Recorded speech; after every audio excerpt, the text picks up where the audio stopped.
தத்தெடுத்து அந்த கிராமத்தை இந்த நாட்டிலே இந்த மாவட்டத்திலே ஒரு முன்மாதிரியான கிராமமாக வளர்ப்பதற்காக நாங்கள் முன்வந்திருக்கின்றோம்.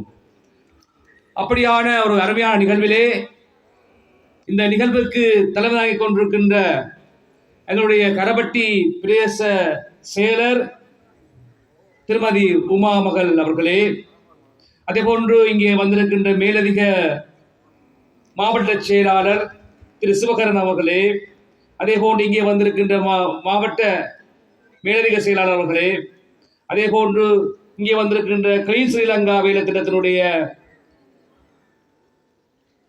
இணைப்பாளர் திரு கவியன் அவர்களே, அதேபோன்று இங்கே வந்திருக்கின்ற மாவட்ட செயலகத்தினுடைய மேலதிக அரசு அதிபர் ஜெயகரன் அவர்களே, அதேபோன்று மாவட்ட செயலகத்தினுடைய ஏனைய அதிகாரிகளே, கரபட்டி பிரதேச செயலகத்தினுடைய அதிகாரிகளே, தேசிய மக்கள் சக்தியினுடைய பிரதேச சபை உறுப்பினர்களே, கௌரவ தவிசாளர் அவர்களே, அதேபோன்று அன்புக்குரிய ராஜகிராம மக்களே, சகோதர சகோதரிகளே, நாங்கள் ஒரு கனவு காண்கின்றோம். இந்த கனவு இந்த நாடு ஒரு அழகான வாழ்க்கையை வாழக்கூடிய, நிம்மதியாக சுவாசிக்கக்கூடிய, எங்கள் பிள்ளைகள் எல்லோரும் தலைநிமிர்ந்த நட்பிரஜைகளாக வாழக்கூடிய ஒரு சமூகத்தை, ஒரு போதையற்ற தேசத்தை, நேர்மையான நெஞ்சம் கொண்ட மக்களை உருவாக்குகின்ற ஒரு அழகான தேசத்தை நாங்கள் காண்பதற்கு கனவு காண்கின்றோம். ஜனாதிபதி அன்றகுமார் அரசநாயக்க அவர்கள் இந்த நாட்டை எப்படி வளர்க்க வேண்டும், இந்த நாடு மற்ற நாடுகளுக்கு எவ்வாறான ஒரு முன்னுதாரணமான நாடாக இருக்க வேண்டும் என்பதற்காக அல்லும் பகலும் உணவு இன்றி பல வேலை திட்டங்களை செய்து கொண்டு வருகின்றார். அதற்கு செயலூக்கம் பெறும் வகையிலே எங்களுடைய பிரதம மந்திரி, அமைச்சர்கள், பாராளுமன்ற உறுப்பினர்கள், அதேபோன்று பிரஜா சக்தி தலைவர்கள், பிரதேச சபை உறுப்பினர்கள் எல்லோரும் இணைந்து நாங்கள் இந்த நாட்டை வளர்க்க விரும்புகின்றோம். இந்த நாட்டை ஒரு முன்னுதாரணமான நாடாக விரும்புகின்றோம். கரபட்டி பிரதேசத்திலே எடுத்தோம்னு சொன்னால் இந்த ராஜ கிராமம் பல பிரச்சனைகளுக்கு உட்பட்டு நீண்ட காலமாக கைவிடப்பட்டு யாரும் கண்டுகொள்ளாத ஒரு பிரதேசமாக காணப்பட்டது. ஆனால் தேசிய மக்கள் சக்தி அரசாங்கத்திலே நாங்கள் அந்த மக்களை ஒருபோதும் கைவிடப் போவது கிடையாது. இந்த பிரதேசத்தை நாங்கள் பல முறை பாராளுமன்றத்திலே கூட நான் கதைத்திருக்கின்றேன். இந்த பிரதேசத்திலே காணப்படுகின்ற பல சவால்கள், இந்த கிராமத்திலே வாழுகின்ற பல மக்கள் வீட்டு வசதி இல்லாமல் ஒரு வீட்டிலே பல குடும்பங்கள் இருப்பதை நான் கண்டிருக்கின்றேன். மழை காலங்களிலே தண்ணீர் நிறைந்து ஓடுவதற்கு வழி இல்லாமல் காணப்படுகிற இந்த பிரதேசம், அதே போன்று பாரிய சவால்கள், பொருளாதார பிரச்சனைகள் என பல பிரச்சனைகளை நோக்கியிருந்த இந்த ராஜ கிராமத்தை நாங்கள் இப்பொழுது கையில் எடுத்திருக்கின்றோம். இந்த கிராமம் எதிர்காலத்திலே ஒரு முன்மாதிரியான கிராமமாக, ஒரு நல்ல பிரஜைகளை உருவாக்குகின்ற கிராமமாக உருவாக்குறதுக்கு நான் காத்திருக்கின்றோம்.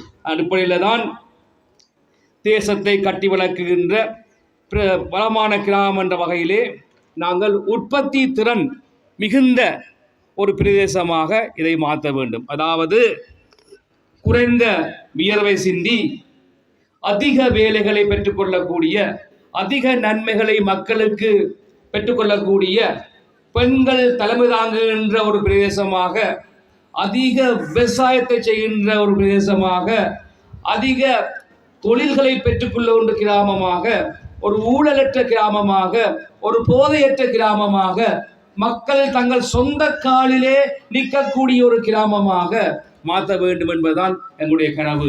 அதற்காக நாங்கள் பல வழிகளிலும் பல முயற்சி எடுத்து வருகின்றோம். உங்களுக்கு தெரியும், வருகின்ற காலங்கள் 2026, 27, 28, 29ஆம் ஆண்டு எங்களுடைய முதலாவது தவணை முடிகின்ற பொழுது நாட்டிலே பல வீதிகள் போடப்பட்டிருக்கும், பல மக்களுக்கு வேலை வாய்ப்புகள் வழங்கப்பட்டிருக்கும், பல மக்களுக்கு வீடுகள் வழங்கப்பட்டிருக்கும். இந்த நாட்டிலே விவசாயம் மீண்டும் தலைத்தோங்கும். இந்த நாட்டிலே கடற்தொழில் தொடக்கம், உற்பத்தி துறை தொடக்கம், அதே போன்று தொழில்துறை வரைக்கும் எல்லாம் வளர்ச்சியடைந்த பிரதேசமாக நாங்கள் இந்த நாட்டை மாற்றுவோம். இருந்த போதும் இந்த நாட்டில் என்ன நடக்கின்றது? நாங்கள் ஒவ்வொரு முறையும் மக்கள் சிந்திக்க வேண்டும். ஒவ்வொரு முறையும் நாங்கள் இந்த நாட்டை முன்னேற்ற வேண்டும் என்று வெளிக்கிடுகின்ற பொழுது எங்களுக்கு பாரிய சவால்கள் ஏற்படுகின்றது. நாங்கள் யுத்தத்தாலே பல வருடங்கள் பொருளாதாரத்தை இழந்தோம். 30 ஆண்டுகளுக்கு மேலே பொருளாதாரத்தை இழந்தோம்.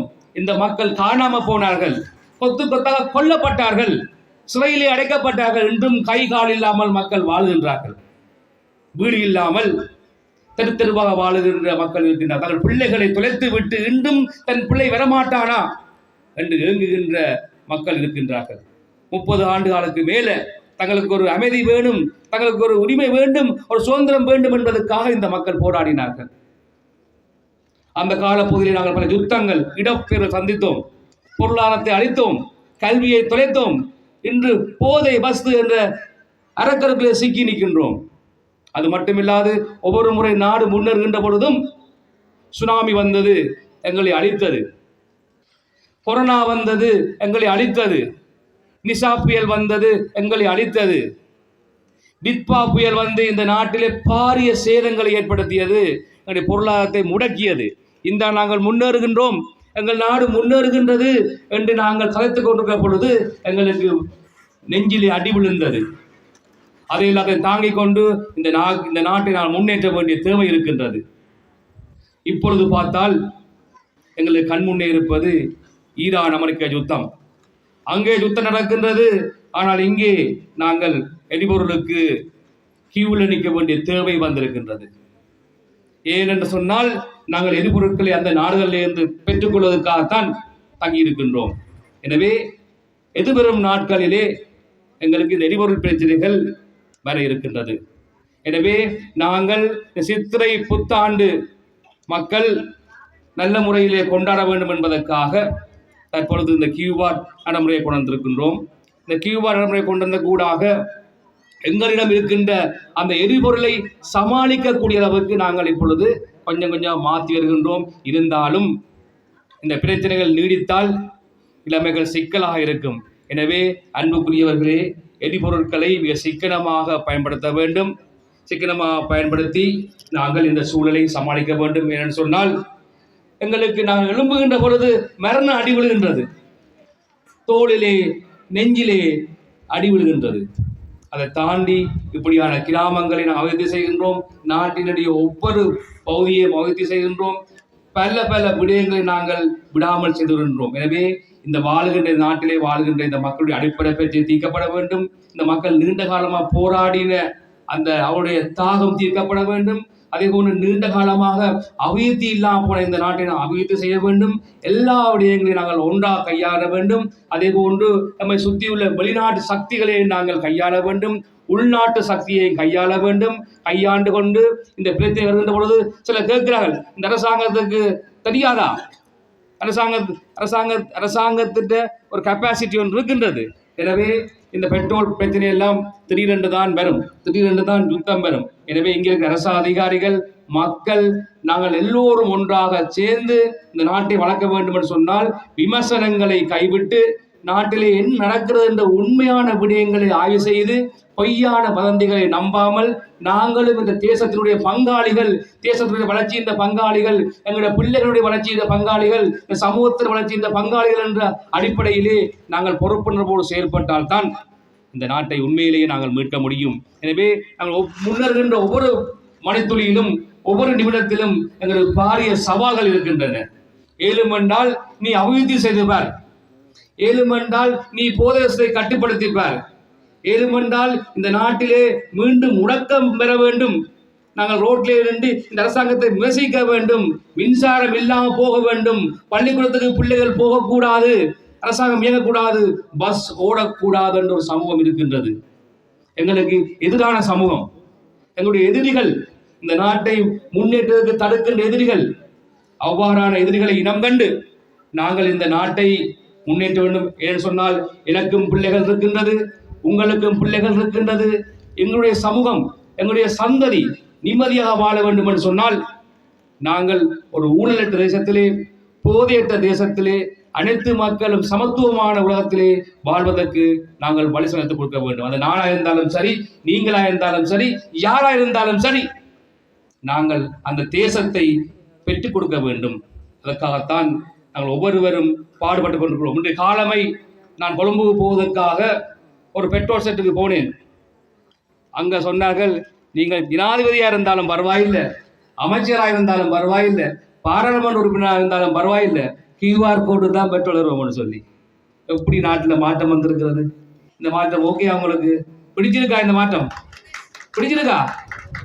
இந்த மாற்றம், இந்த சிந்தனை, இந்த நேரிய சிந்தனை எங்களுக்கு வேண்டும் என்று சொன்னால் சிறிது நாங்கள் பொறுமையா இருக்கத்தான் வேண்டும்.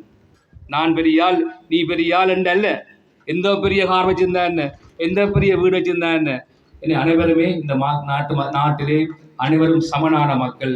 அனைவரும் எந்த விதமான உயர்ச்சி தாழ்ச்சி இல்லாமல், ஏற்றத்தாழ்வு இல்லாமல் அனைவரும் சமமாக மதிக்கின்ற ஒரு தேசத்தை கட்டியெழுப்பதற்காக நாங்கள் அர்ப்பணிப்போடு பாடுபடுகின்றோம். அதே போன்று நீங்களும் எங்களை எப்பொழுதும் ஆதரிக்க வேண்டும். எங்களை ஆற தழுவிக் கொள்ளுங்கள். உங்களுக்கு என்ன தேவையோ எங்களிடம் ஓடி வாருங்கள். நாங்கள் இதை என்றாலும் நாங்கள் செய்வதற்கு தயாராக இருக்கின்றோம். நிறைய காசை எங்களை ஜனாதிபதி தருகின்றார். நிறைய ஃபண்டெல்லாம் எங்களுக்கு வருகின்றது. நிறைய திட்டங்கள் எங்களுக்கு தேவை. இன்னும் சிறிது காலம் பல்ல கழித்துக் கொண்டிருங்கள். இந்த நாடு நிச்சயமாக வளம் வரும். நல்ல தேசம் ஒன்று உருவாகும். இந்த மாதிரி கிராமம், ராஜ கிராமம் ஒரு மிகச்சிறந்த ஒரு பிரதேசமாக மாறும் என்பது இந்த இடத்திலே கூறி, இந்த வாய்ப்பு தந்த உங்களுக்கு நன்றி கூறி விடைபெற்றுக் கொள்கின்றேன். நன்றி, வணக்கம்.